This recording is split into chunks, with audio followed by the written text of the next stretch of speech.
Hi, welcome to the National Critics' Choice Online News. And today we have a special guest with us, Dr. Joseph Fan. He's with the Chinese University of Hong Kong, and he's going to share with us some updates and advice on how you could prepare yourself for family business transitions, where many families around the world who have established businesses around for many years have issues in how to transfer their business to their families or even other members that may not be related. Dr. Fan, thank you for joining us here at the National Critics' Choice. Uh, Thank you. Dr. Joseph, tell us, you know, what kind of problems do families face today when it comes to family businesses that has to be transferred to the next family member or even a non-family member that they do not know of. How can they see themselves able to overcome some of the issues such as trust? Okay.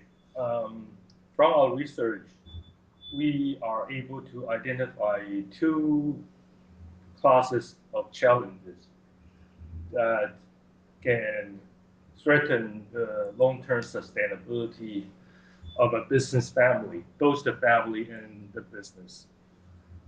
The first issue has to do with the difficulty of transferring specialized intangible assets. These assets are very important to the initial success of a business family. And these assets are about relationship, about values, about political connections, about specialized skills, leaderships. All these assets are intangibles and they are specific to the founder, the first generation. And it is very difficult to share among family members, offsprings, or to professional managers across generations. So based on our research, we see a substantial value drop in Asian family successions. We're talking about 60% value drop. And this 60% value drop has to do with the difficulty of transferring valuable intangible assets, as I have just described. The second type of challenge has to do with the difficulties for the future generation to overcome obstacles. And these obstacles come from both from family, from industry, market, and even from the country level. For example, at the family level, as family size grow, when you have more and more family members to manage, it becomes simply difficult to make decisions together and share values. At the at the market level, when a family business size grow, it needs external capital eventually because internal funds would not be enough to support future growth opportunities. So you have to raise capital. But using capital market itself has a risk of losing control, either borrowing from the bank or issue equities in the capital market. Both can risk family losing control as ownership diffuse and bankruptcy risk increase. At the country level, there are many factors, all kinds of regulations. For example, inheritance tax. Every time you pass your ownership, your family wealth to the next generation, if the government take away 50%, then this family wealth is still very difficult to sustain across generation. So as family business. So the second class of challenges has to do with all these obstacles that have to be resolved. So from our observations of hundreds of succession experience, mostly Asian families, those few that are more successful, they all have the ability to over to preserve specialized family assets and also overcoming these roadblocks. And this requires a lot of work, 20 years of planning. If you are interested, I can talk about detail, share the detail with your audience. Of course, please do. Also, could you elaborate more? Because I have another question that's coming from Malaysia, and he'd like to ask you this question. Dr. Joseph Fan, could you tell us more about the different roles that of consultants or that play in making a decision for the family? There's a category like wealth managers, bankers, family consultant, family coach, business consultant, VCs and PE, and security regulator, or and even a lawyer. Could you tell us more? What kind of roles do these people actually play, and which role should we embark uh, which plays the most important decision for our family? Correct. This is a very interesting question and important. The answer is also important. Um, there is not a lack of professionals to serve business family around the world. Unfortunately, these professionals they are isolated islands, and they are putting together they are broken map to business family.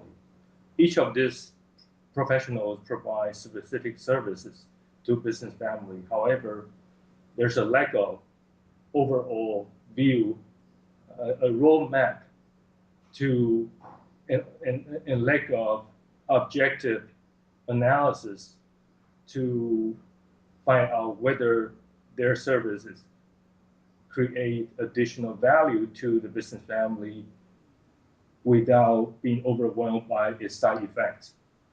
Unfortunately, uh, professional service provider they do not always they do not always have this holistic view. They narrowly focus on their services.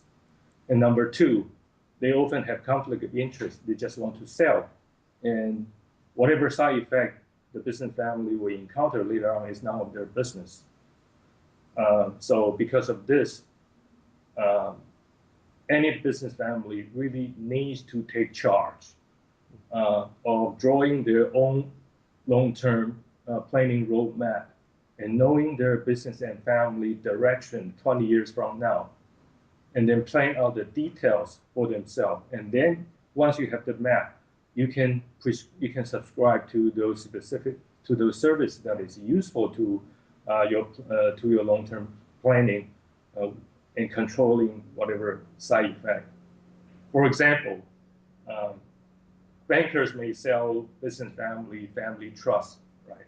It seems to be fashionable to transfer business ownership uh, from the founder to a legal institution called family trust and making offspring as beneficiaries.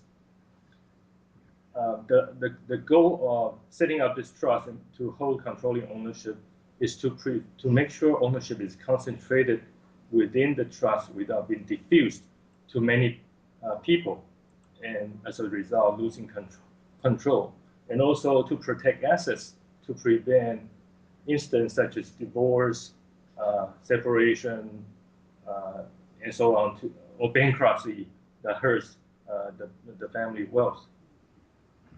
All these are benefits, but unfortunately, there are also a lot of side effects related to the family trust structure. For example, if you uh, making uh,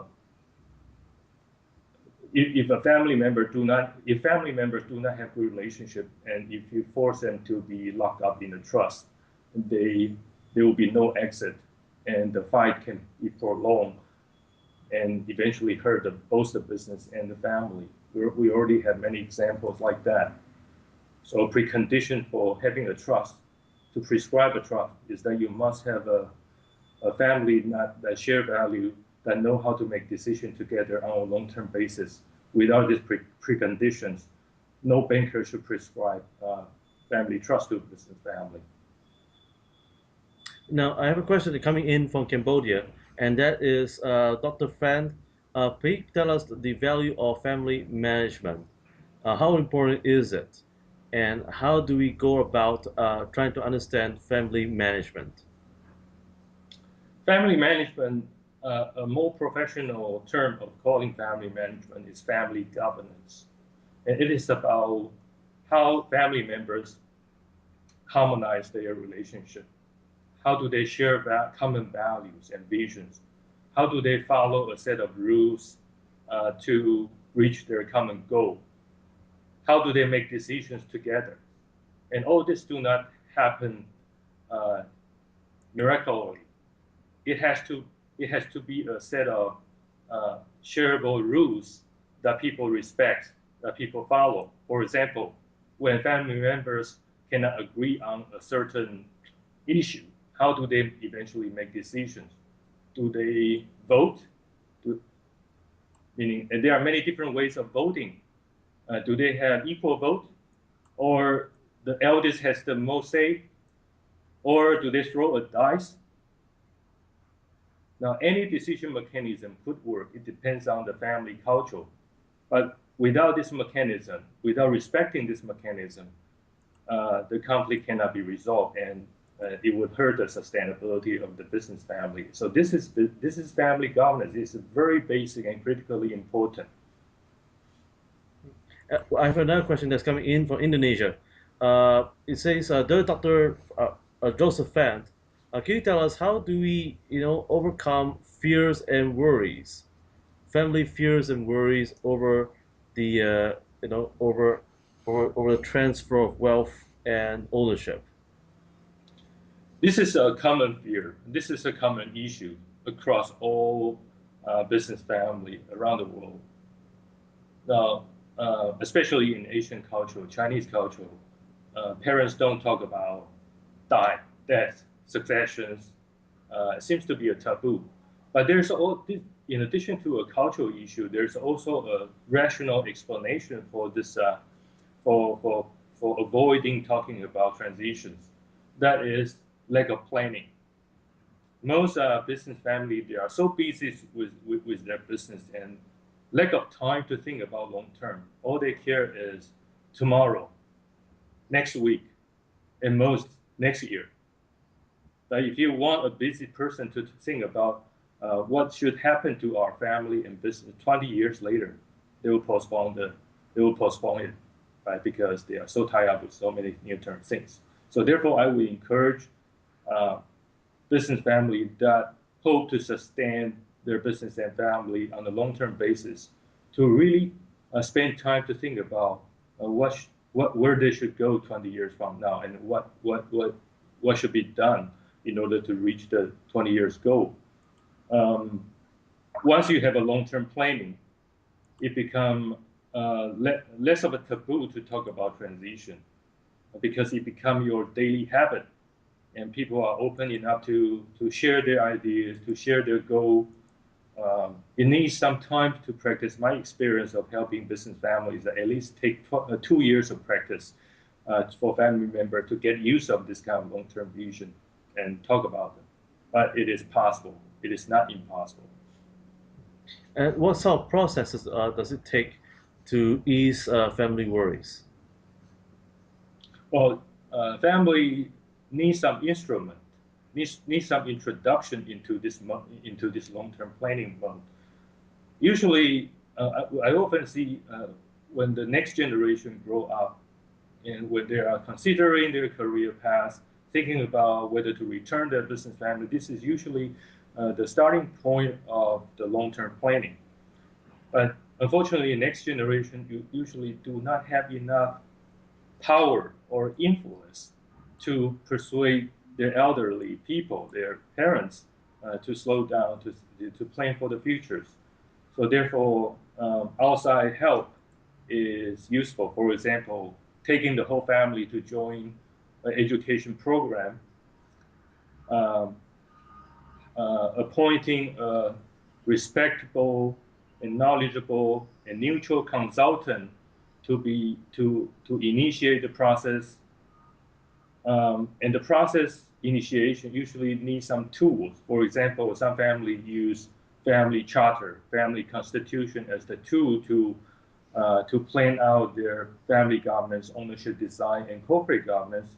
Some other family use family trust. You need some tool of planning. And these two are just two. They are not the result. There are a lot of detail that require family member to decide together to strike out the details.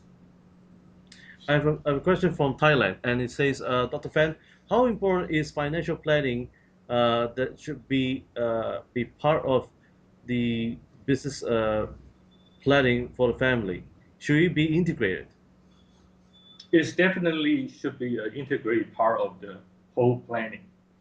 Financial planning alone is far from enough. Financial planning is perhaps alone is the least important part of this long range family business governance planning, as I have described above. Because financial material wealth is probably the eyes of the tip of the iceberg. Most important assets that the family should preserve are those intangibles, that is, the bigger piece of ice underneath the water surface. And if you just focus on material wealth planning, you're going to miss the bigger part that's under the water. And to preserve that part, you also need family governance. You also need ownership design in addition to financial planning. Now, what advice would you give for both? First of all, what advice could you give for families preparing for a family succession? And the second part of the question will be, what advice would you give for consultants and bankers, private bankers, who are trying to give advice and trying to resolve conflict with the families? Because conflict seems to be a very common uh, uh, uh, issue with among families on the era of succession. Yeah, the first question regarding what family can do. Is that the question? Yes, what family Mm. must do to prepare for family succession?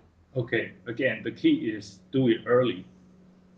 If you are still at the founding stage, and if you have a legitimate business, as long as you accumulate sufficient, sizable wealth, when your family and business reach the mature stage, meaning 20 years after you get married or 20 years after you start your business, and you are 10 years away from your retirement, meaning you are around 50 years old, this is a very critical point for you to start planning for the next 10 years and 20 years, even better.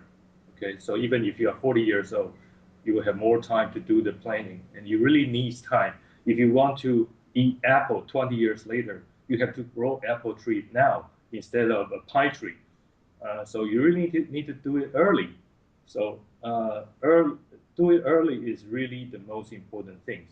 Uh, Time will solve most of the problem, including conflicts, right? So if you pay attention to a relationship before it's too late, it's still solvable. Do not let the wound grow too big so that you can no longer heal it. So once you see a small scar, you have all the time to heal it. You have to take action at a very early stage before the issue become the wound become uncontrollable. Uh, on the professional consulting side, I think all the consultants they play critical role of being uh, a planner. They should help family to provide a comprehensive roadmap. Consultants should not just view themselves as a mediator, a communicator, or simply take up a small, a particular task, a particular role for their clients. They should be they should have a very comprehensive and holistic approach in helping those families, and in planning in helping the business planning helping the family business the business family to plan their long-term future. They should be their eyes to introduce necessary help.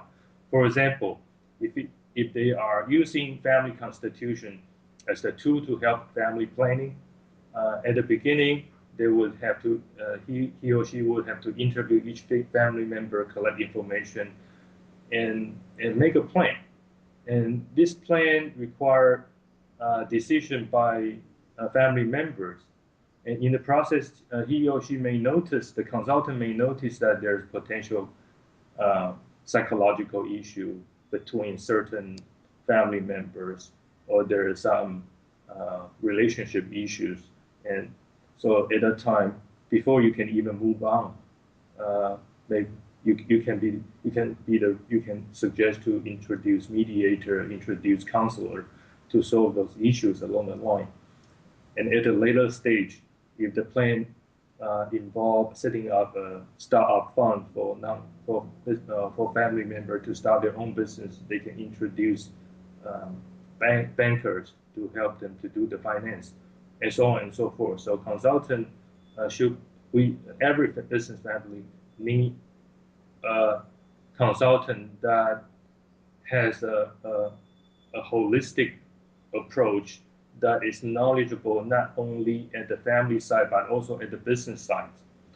They have what you need this such kind of integrated approach to be able to really help the family. I have a last question that's coming in that's from Japan. Dr. Fan, could you tell us best practices for succession planning and the transition of responsibilities in a family businesses? Can you repeat the question? Sorry, I didn't get it. So, could you give us examples for best practices for succession planning and transition of responsibilities in family businesses?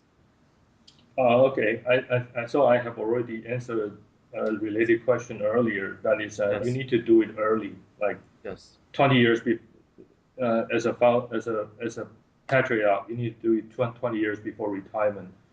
Um, so it really takes some time, and also it requires the patriarch to have an open mind. So if you are a tight grips, a control type, you need to relax yourself and lower your position to the same level as your next generation. You cannot you cannot exercise your power based on your ownership position, based on your seniority.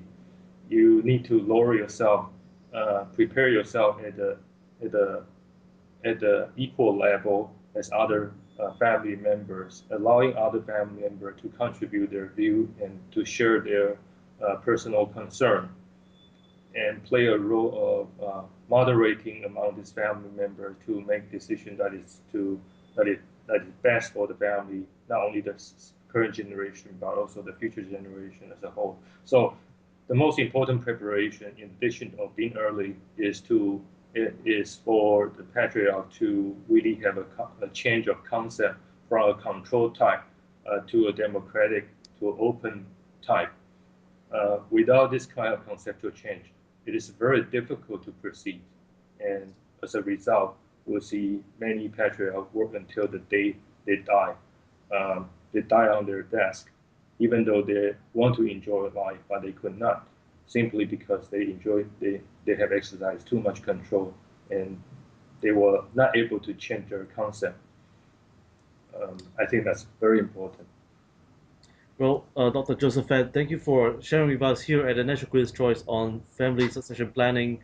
And would you give us just probably one insight of what the future is going to hold?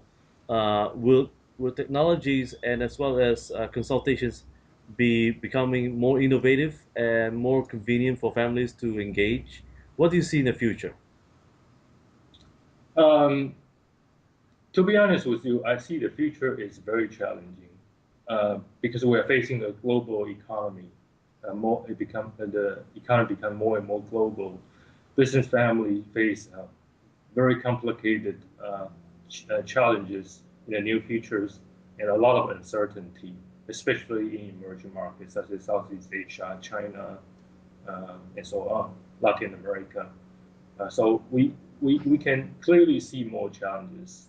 The old style relationship-based business all need to be transformed into more market-based business. And we also see uh, uh, increasing education of our next generation. They do not necessarily, when these children go overseas to study, they do not necessarily share the same value as their parents, as in the past.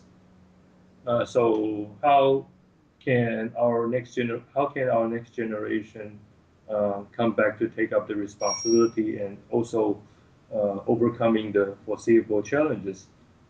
It's a difficult task. But on the other hand, we also don't see the professional industry, a service provider, providing an integrated approach to help this family. So as a result, a family have to do it on their own to be the center of themselves. And we see, related to this, we see more and more uh, family set up family offices, family office to deal with their family and business affair. I think this is an innovation. This is not a new thing, but this is new to emerging market. Whether how well it works really depends on how knowledgeable, how robust is the office. And I think without uh, without prolonged explanation, I think education is very important. I mean, whether you have a family office or not, definitely everybody needs education. Everybody needs to know what to do under your own culture. And uh, with this kind of a learning mindset and early planning mindset, I think this is the most this is our hope to overcoming what I have described the problem. I have just one last question that's coming in all the way from Laos. If you don't mind if I ask you this question from Sure, Laos, and that sure. is Mr. Dr. Joseph Fan. I have a business, and I decided not to pass on to my family members, but instead I rather pass on to someone who is a non-family member, but who has worked for me for more than 20 years, but they know what they're doing.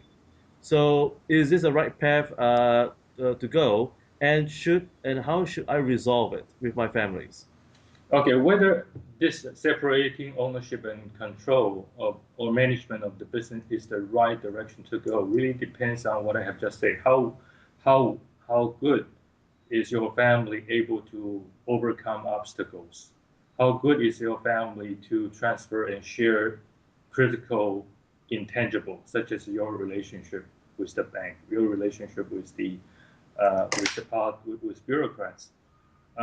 If your family members are not ready to, or not able to, or not willing to circumvent, to overcome the obstacle, not interested in the business, then but however, your family still share value, they still love each other, not only now, but also you foresee 20 years from now, you'll be the same. Then you are in a position to perform the separation of ownership and management mode, that is hiring non-family professional manager to manage the business while your family still own the business for the next 20 years.